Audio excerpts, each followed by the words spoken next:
څلور اسانه ذکرونه دي که هر وخت یې وایې او عادت یې کړې جنت ته ځي. رسول الله صلی الله علیه وسلم دا عادت و. لومړی هر فرض لمانځه نه وروسته 3 ځلې استغفر الله استغفر الله استغفر الله ویل.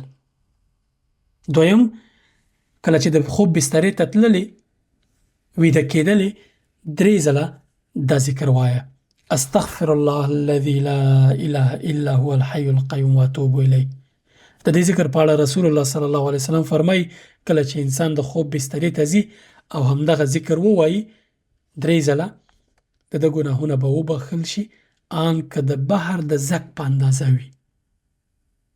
دریم بیا هره ورځ به رسول الله صلی الله علیه وسلم 100 وارې استغفر الله واتوب الیه استغفر الله واتوب الیه دا ویل.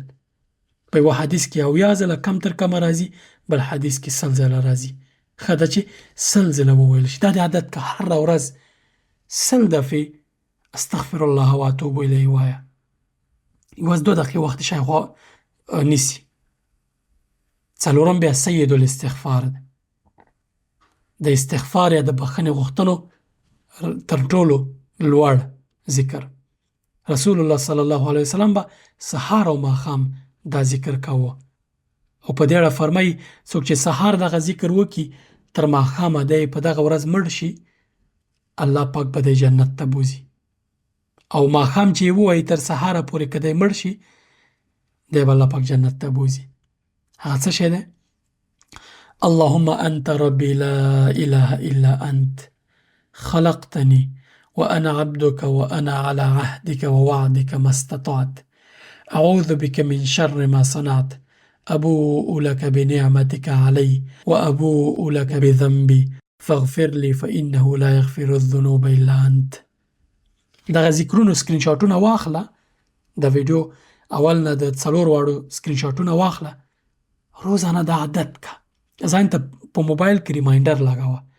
مثلا هر فرض لمونځ چې دی کوه ورپسې 3 ځله استغفر الله استغفر الله استغفر الله ویل. اسانه کار دی.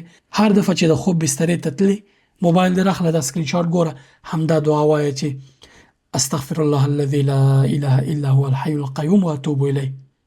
هر ورځ 100 وارې ځان ته ریمایندر ولګه په موبایل باندې. تسبیح لرې په لاسونو په ګوتو باندې، هر څه چې یې وایي 100 دفعې حداقل استغفار وایه. استغفر الله واتوب الیه اسانه. او څلورم سهار او ماښام لمانځه نه بعد هر وخت چې دی ویل لمر ختونو مخکې سید الاستغفار وایه. انشاءالله الله پاک به دې مخامخ جنت ته بیایي کله وفات کېږي. دا نور عبادتونه خو به ورسره کوې، داسې خو نه ده چې تا لمونځ پرېښی نور عبادتونه دې پرېښي یوازې په همدې تکیې. نه دا عبادتونه به کې څنګ کې به یې دا ذکرونه کې. الله پاک به دې د همدې په برکت باندې انشاءالله جنت ته بیایي.